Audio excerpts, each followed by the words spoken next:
Welcome to Author Life Podcast, where myself and guest authors share their stories, offer tips and advice, and share our writing, publishing, and marketing knowledge. I'm your host, Delsheree Gladden. Today we're going to be talking about dialogue. Dialogue is something that can be a really big struggle for writers who are new or established, any variety of writers. For some people, dialogue comes really naturally to them, and for others, it doesn't, and they really need to work at writing good dialogue that is engaging and that sounds realistic. So that's kind of what we're going to be talking about today, is how to write dialogue and make it sound realistic without it actually being realistic. And hopefully I have some tricks and tips that will help you do that. So why dialogue matters. Some books have a lot of dialogue, some books have very little dialogue. Whatever your style of writing is, the dialogue that you do have in your book or in your short story or whatever you're writing, dialogue matters because it plays certain roles in writing, and it needs to be done well so that those roles are fulfilled and that it's being done in an effective way. So dialogue helps readers connect with characters by providing opportunities for character development, personality development, relationship development, creating a unique voice for your characters, and it also can illuminate desires and motives for your characters. So those are some of the kind of most basic, general uses of dialogue and why you want to be able to write good dialogue that's effective so you can accomplish these different roles.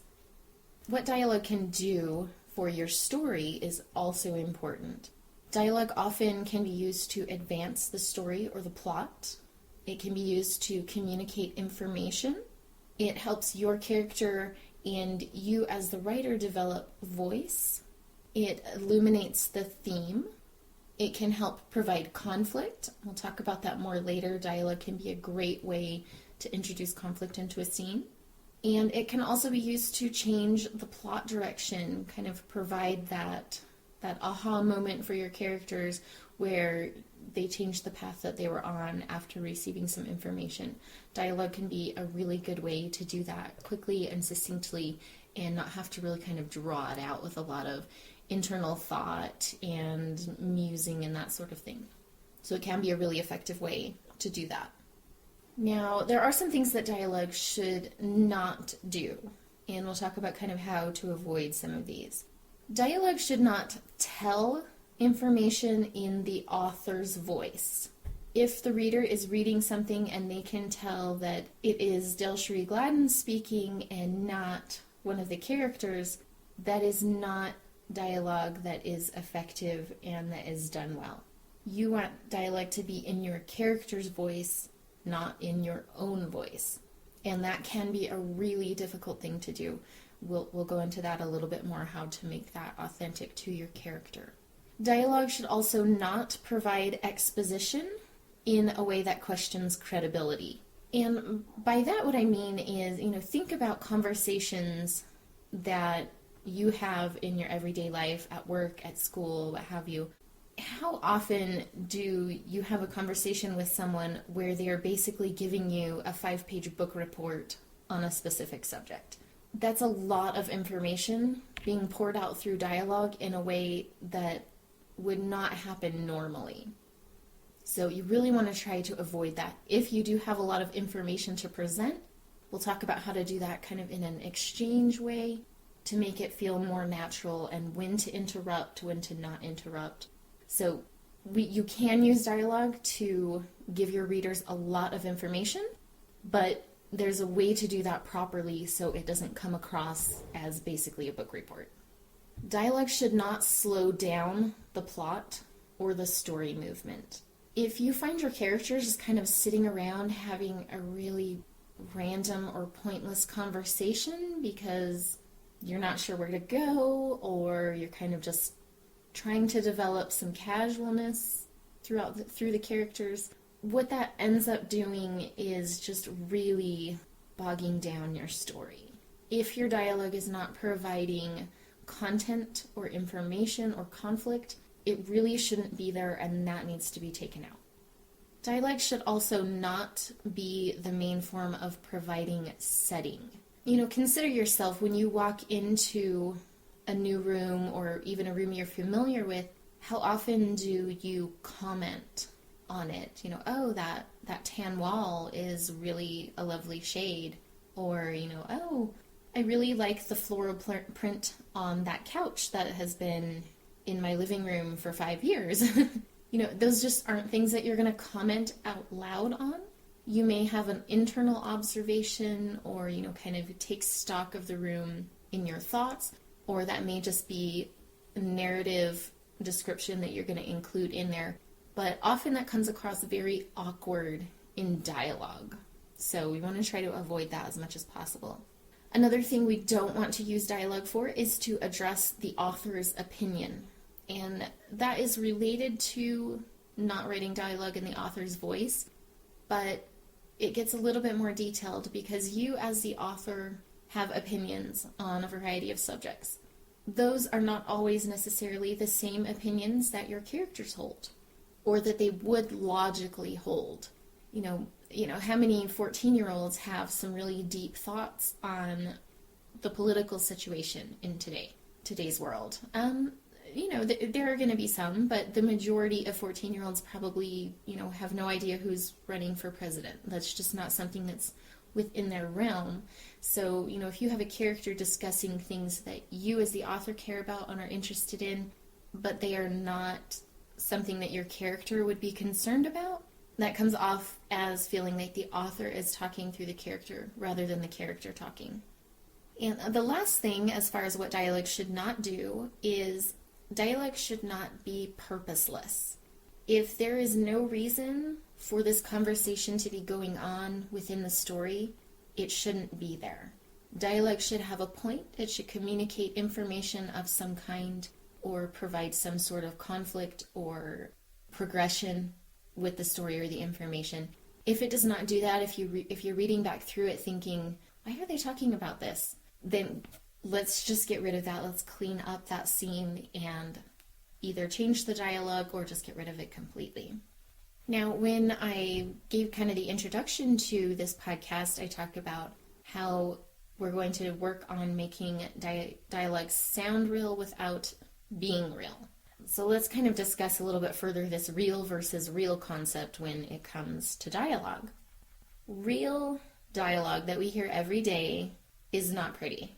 It is very ugly sounding most of the time. You have a lot of ums and I don't know, all those little insertions that we do when we stop to think about something, but we kind of don't want someone to interrupt us, so we fill it in with these little insertions. Dialogue in real life has a lot of repetition. People lose their focus. They go off on tangents. Just think about all the ways when you have conversations, especially with children. If you're trying to write children, it's very challenging to make them sound like a child without actually making them sound like a child. Because, when my kids were young and I would talk to them, they just trail off halfway through a sentence or switch topics 14 times before they actually get to the point of what they were talking about. So realistic dialogue that we hear every day is not really the kind of dialogue we want to be writing in fiction, because it would drive our readers crazy. Dialogue needs to be written according to the reality of your character as well. So the dialogue that they are communicating with the reader should be purpose-driven. We don't want to have random dialogue or meaningless conversations, because in reality, we do have those kind of conversations every day. You run into someone in the store and you spend, 2 or 3 minutes just having kind of some polite, meaningless conversation with someone you kind of know but don't really know that well. Those kind of conversations happen every day. They really should not be happening in your story. Also, the dialogue for your character needs to be logical and needs to match their education, their lifestyle, their age, their perceptions of the world around them, their emotions, and the way they think. If those don't come off as authentic to the character, it's not going to work. It's going to sound, again, like the author is speaking and not the character. When you're writing dialogue, like I mentioned before, kind of with those like just everyday, casual, random conversations, pleasantries. We don't need to have, that, hi, how are you? How's your day been? We don't need to have that at the beginning of every conversation that your characters have. We understand as the reader that, yeah, that happens in regular conversations. We don't want to read it, though, because we want to get the information that's going to come across. We want the story to progress. So go ahead and skip a lot of that. You may need it here and there, but for the most part, that can be left out of the dialogue. Also, really try to avoid formality. And I don't mean that necessarily in the way of how they're addressing somebody, but the way that you speak. We all went through grammar, and we had to dissect sentences and write complete sentences and all of that. When we're writing dialogue, that is not the goal anymore. When we talk, we do not use complete sentences a lot of the times. We use phrasing that is not grammatically correct. We use sayings that don't necessarily make sense or, maybe are local to a certain area. So we're not so much worried about having perfect grammar and sentence structure when you're writing dialogue. When you do, it comes off very stiff and very formal. So give yourself a little bit of leeway when you're writing dialogue. Go ahead and, have those incomplete sentences, have them trail off occasionally, switch thoughts in the middle of what they're saying. Let it flow the way people's minds really work when they're speaking. This, you're not going to have someone with their red pen correcting the grammar in your dialogue quite as much as with the rest of your narration and exposition. You have a little more leeway in dialogue in order to make it sound more relaxed and realistic. Now, there are some specific pitfalls of dialogue that I want to talk about. One of the biggest is authorial thinking, and that is basically when the author's ideas and opinions are driving the dialogue. And we really want to avoid that, not only because readers can usually identify that pretty quickly, but because it comes off as very inauthentic. Unless your character that you're writing is basically you and shares all of your thoughts and opinions, which it may work, but often doesn't work very well. Your character is going to have some differing opinions. They're going to view the world differently. Until recently, I wrote largely YA. I am no longer a teenager. Haven't been for a little while now. So, I have to kind of get back into a teenager's head when I'm writing YA. They're going to speak and think differently than I do now at 31 years old. And that needs to come across in their dialogue. If all of my, 16-year-old characters are running around talking and thinking and expressing things like I do, that's not going to come off as authentic to their character. And that goes with ideas and opinions of the characters as well. The ideas and opinions that your characters are communicating need to provide movement and have a purpose, not just be communicating points that you're trying to get across to your reader or lessons that you want them to learn. That's going to come across as very inauthentic as well. So the other one that tends to be a big pitfall with dialogue is director answers. These come off really, really just awkward most of the time. And an example of that is, your character looks at something in the room and goes, "Oh, is that a blue clock?" And another character answers, "Yes, it is." Well, they're both looking at the clock. They both know it's blue. So there's no reason to ask that question, and there's no reason to answer that question. You're trying to maybe provide some setting or point out something that you want the reader to take notice of. When that's done in dialogue, that is very awkward, very kind of confusing for the reader. It's like, why would they point that out?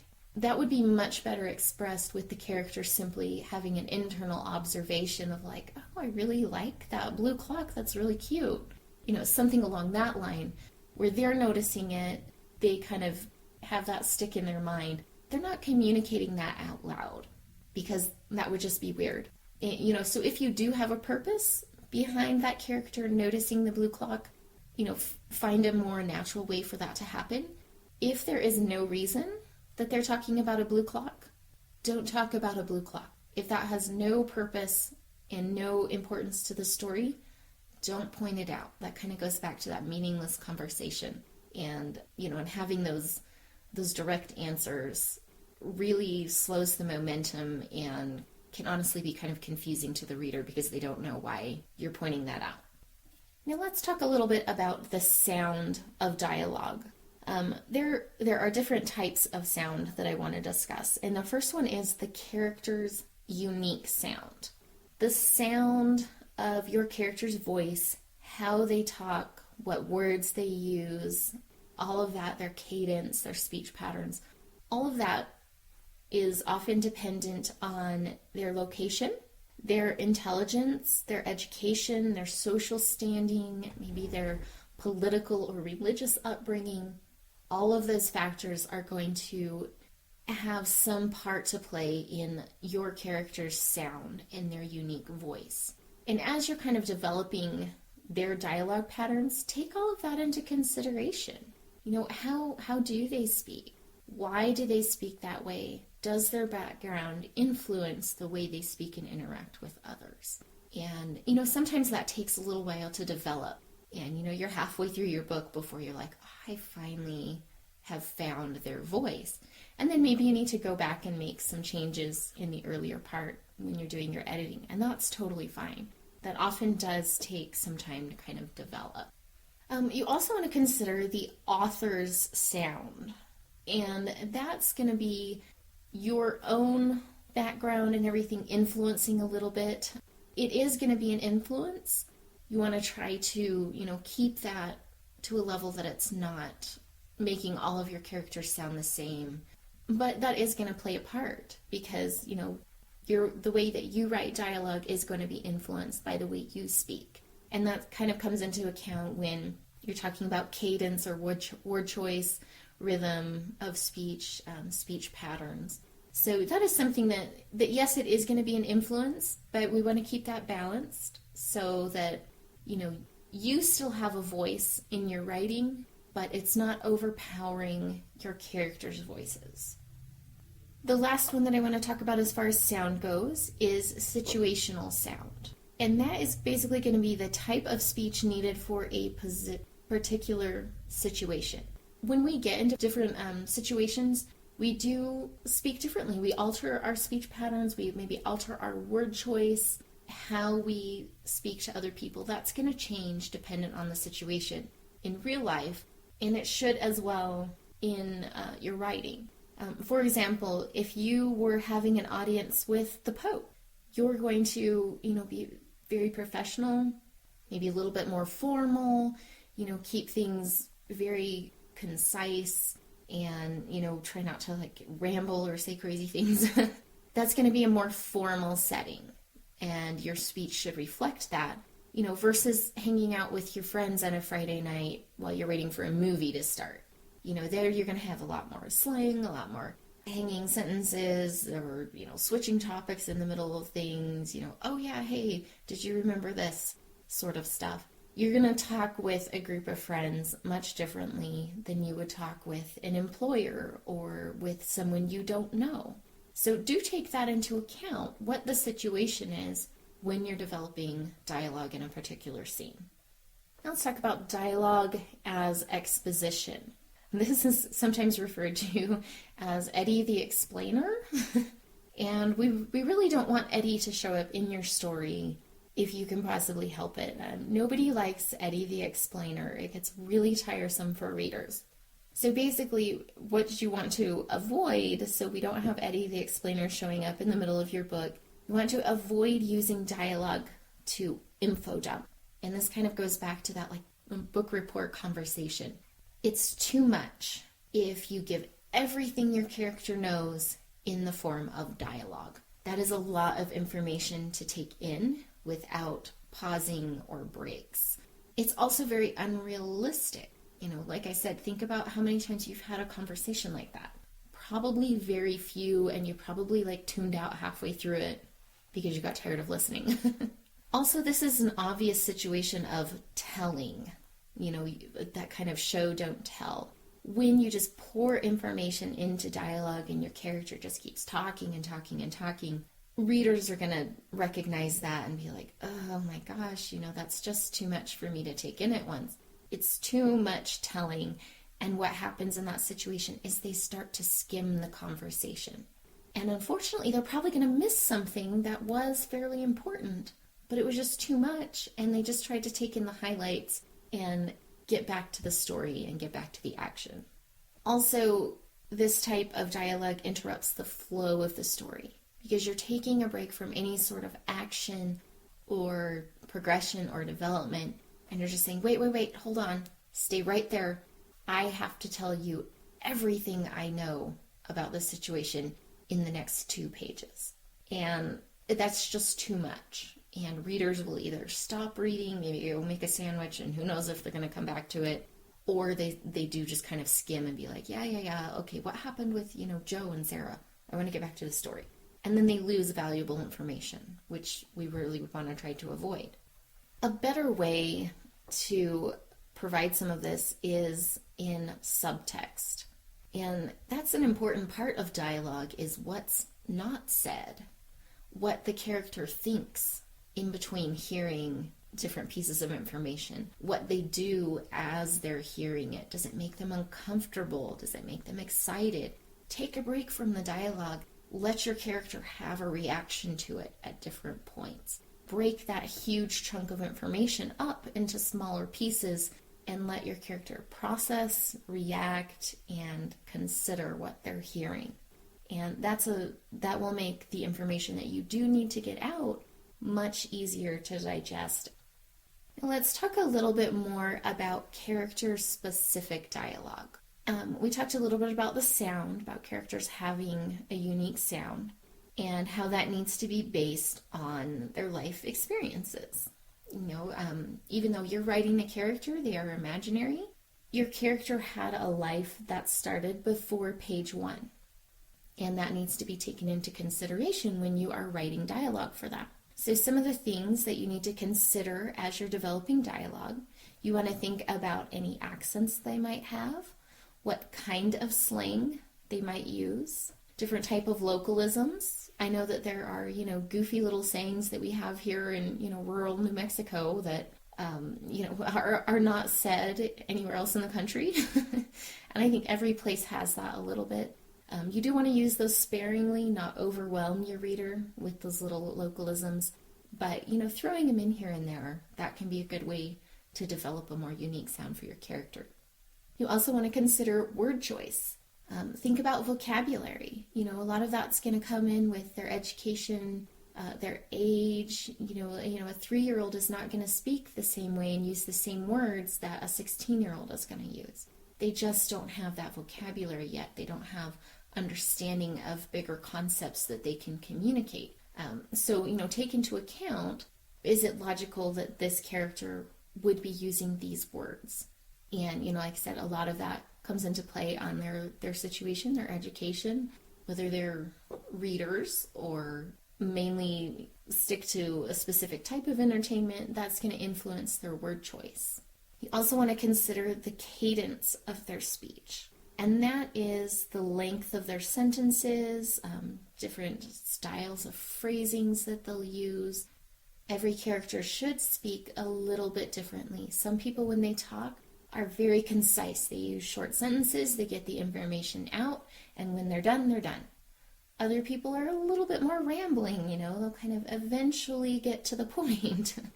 And then you have people who are kind of more in between. So consider the cadence and what is going to fit your character. Also consider their syntax. And syntax is sentence structure. Is it someone who, really speaks fairly properly? Someone who is, just kind of clipped sentences. They just, say 1 or 2 word answers to everything. That's it. That can help develop a very unique sound for your character as well. A few more tips, kind of just little bullet points to talk about that can help your dialogue be a little bit more natural and realistic sounding. You can be evasive with dialogue.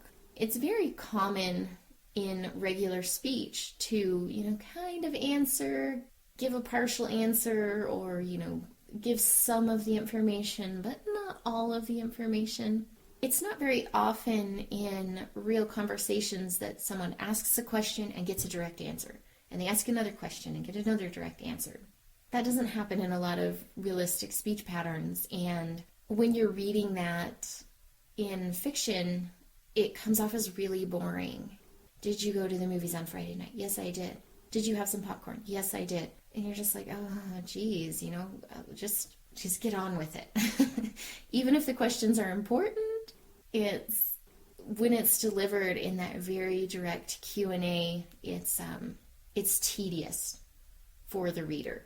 So, be evasive. Did you have some popcorn? Well, maybe I had a little bit. I'm supposed to be avoiding fatty foods, but okay, yeah, I had a little bit. I shared some with Jane or whatever. That's going to be a more interesting conversation because it infuses some background information into the conversation. It's not just like yes, no, yes, no. That gets extremely boring. So, let your characters sidestep answers. Have them be roundabout at times with their explanations. You can use this very effectively to create some mystery or some questions in the reader's mind.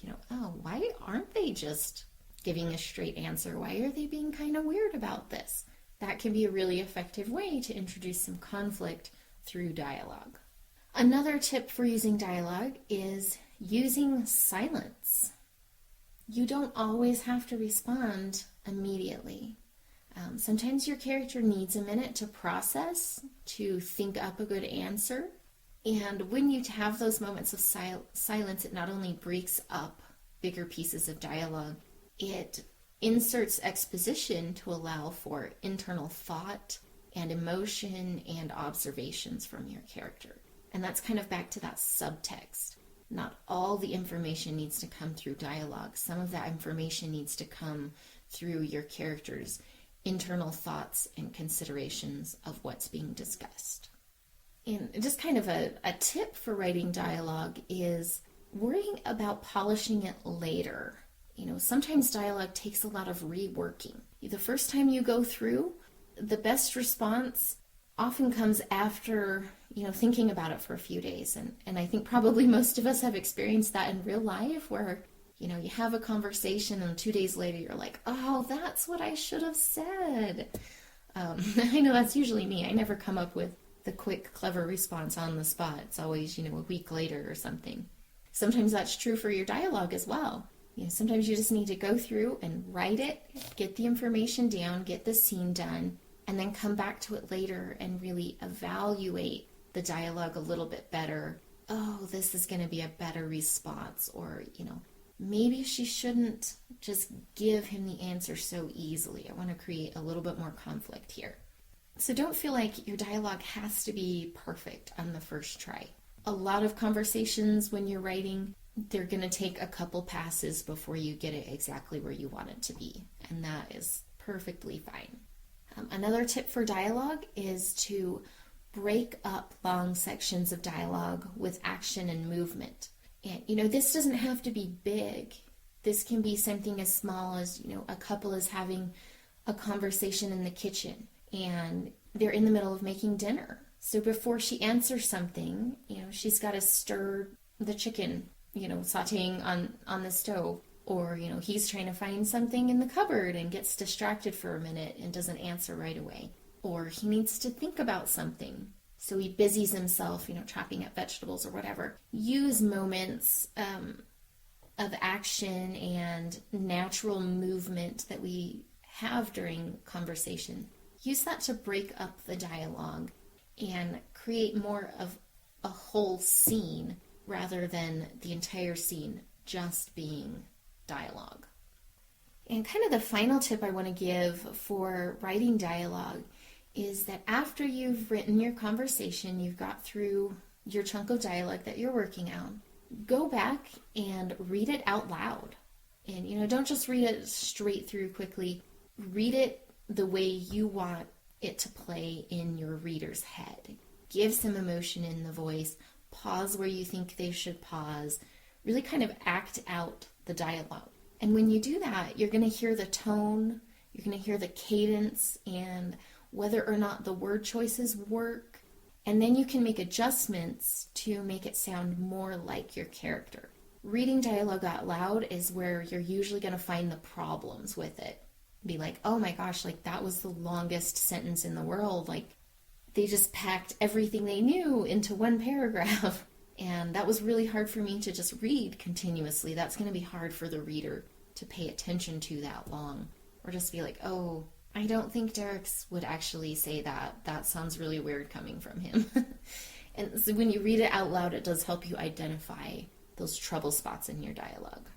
With dialogue, you can use confrontation in your dialogue to avoid lengthy descriptions of what's going on in the scene. This can be a great way to break up your dialogue, to avoid info dumping, and to create some conflict and mystery within your dialogue. And this is an example when I was researching and kind of looking for tips on dialogue and everything, this was an example that I found that I thought really brought this point home. So I'll read that really quickly so you can see kind of these two examples here. So, John Davenport was a doctor fleeing from a terrible past. He had been drummed out of the profession for bungling an operation while he was drunk. So in that one you get information, you get John's backstory, you kind of get his current situation and where he's at. That was a lot of information given in exposition, and that's good for the reader to know, but this can be done in a much better fashion through dialogue. So consider what I just read, all the information I gave you there, and we're going to take that backstory and put it in a scene where John is confronted by a patient who is aware of the doctor's past. So, I know who you are, Charles said. You know nothing, John said. You're that doctor. If you don't mind, from Hopkins. You killed a woman because you were soused. Yeah, that's it. So you're given information about John's past, that there is a problem, that he's in a difficult situation now, but you're given that through dialogue. So it's very quick and succinct, but you're left with mystery because you don't know exactly what John did. You don't know all the circumstances that led up to it, but you know he was drunk during an operation which cost a woman his life and is now in a very bad situation. But the way it was presented, let the reader figure that out. Let them kind of feel the emotion behind what was going on, rather than just being told, here's what happened, here's what you should think about it, basically. So this is a method that is not always used when it could be. It's a really great way to give weight to your dialogue and to increase the pacing of your story. So, look for opportunities where you can take information that's given through exposition and present it in a better way through dialogue. Now, let's talk about the technical side of dialogue really quickly. I'll see posts every once in a while from writing related pages on Facebook where it's like 103 different ways to say he said. That's really not a great way to attack dialogue. He said and she said are perfectly fine. Occasionally someone's going to yell or demand or what have you, whatever you need to say. You are going to use those occasionally, but the majority of the time in your dialogue, he said, she said is the best way to go. And that's because these tend to be invisible words. Your reader they see them and they process them, but they're not going to get stuck on them. He said, she said, whatever. It helps them track the conversation and who's speaking, but it doesn't take up their attention as important information. And you want them to stay focused on what's being said more than having to stop every few lines and be like, okay, John saying this, Carrie saying this, blah, blah, blah. You don't want that to be the focus. And when you have a big variety of tags, she demanded, and then in the next line she's questioning, or she, every time you have a dialogue tag, it's something different. That makes the reader have to stop and consider, was that really how she said it? Is that how I read it? And it interrupts them just reading the dialogue and processing the information that you're giving. So they can be very distracting. And kind of a good rule of thumb is that how a character is saying something should be clear through the word choice, the tone, and the emotion. You shouldn't have to tell the reader every single time. She yelled. It should be implied by what she said that she is angry and her voice is raised. That's a much better way to communicate emotion through dialogue than simply just by stating how she said it. And like I said, occasionally you are going to need to use those to make that clear, but it shouldn't be every single time. Also, keep your dialogue tags in check. You don't need to have a dialogue tag every time somebody speaks. It gets a little bit monotonous and repetitive. You need to have a good balance, and usually a good rule of thumb is every third time you change the person who's speaking, make sure there's a dialogue tag, just so people don't get lost in the conversation, but don't overdo it. The voice of the dialogue should be able to tell your reader who is speaking better than saying, Sally said this and Porter said this and blah, blah, blah. If they read the dialogue without tags, they should be able to pick up on who's speaking by the characters having unique voice. So keep the dialogue tags to a minimum when they are necessary to keep track of the conversation. Don't overdo it. Also, please learn to punctuate your dialogue properly. And honestly, one of the best ways to do that is to pay attention while you're reading dialogue. While you're reading a book, look at how it's punctuated, where the commas go, where the quote marks go, what needs to be capitalized, what doesn't need to be capitalized. Learn through other people's writing. But just in case, I'm going to go over it really briefly right here. With commas and question marks, those need to be inside the quote. So you're going to have your dialogue, have you arrested him yet? Question mark, close quote, and then your dialogue tag. As far as capitalizing goes, you should not capitalize your dialogue tags such as he or she said.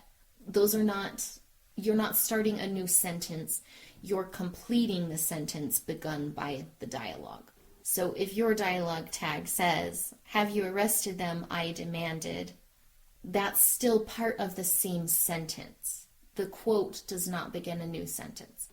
You'll have other times where you are closing the dialogue and closing the sentence at the same time. For example, you're the one who was calling me, so what do you want? His tone was anything but friendly. That last part, his tone was anything but friendly, is a separate sentence. That is not part of the dialogue. It's not a dialogue tag. So I am going to capitalize the H in his because that is a separate sentence. Definitely take a look at that. If it's a dialogue tag, it does not need to be capitalized. If it is a separate thought, a separate sentence, yes, it does need to be capitalized. So, just pay attention to that, a tag versus a new thought. It does make a difference on whether it's going to be capitalized. A rule, an easy way to identify that when you're reading is if there is a comma and then the quote, what comes after that is a continuation of the sentence. So, comma, quote, he said while wiping the counter. You're going to have a comma and then a tag because that is still part of the same thought. Whereas if you have a period and then a quote, when you have the dialogue and then she chuckled at his response, that is separate from the dialogue. So you're going to have a period and then a quote, then begin your new thought. So, like I said, pay attention while you're reading. That's going to really help you develop a good sense of how to punctuate your dialogue. But if you do forget, there's a lot of helps online and resources there. Just wanted to finish off with that because that's something that when you first start writing fiction, if you're not used to writing fiction, punctuating dialogue can kind of be a challenge. So hopefully this podcast today helped you get a better sense of how to create good dialogue that's engaging and realistic sounding and helps move your story along and draw your reader's attention into what's going on. It's difficult to give your characters a voice. It does take a lot of practice and, it takes going back over things sometimes But some of these tips and tricks can really help you develop that and make your dialogue more effective in your writing. So use these tips and tricks to give your characters a voice through realistic and unique dialogue that lets them tell the story in their own way. Thanks again for listening. Thanks again for listening to Author Life Podcast. For more information on the podcast or guest authors, check out the links in the show description. If there's a topic you'd like to learn more about, find me online and send me suggestions anytime.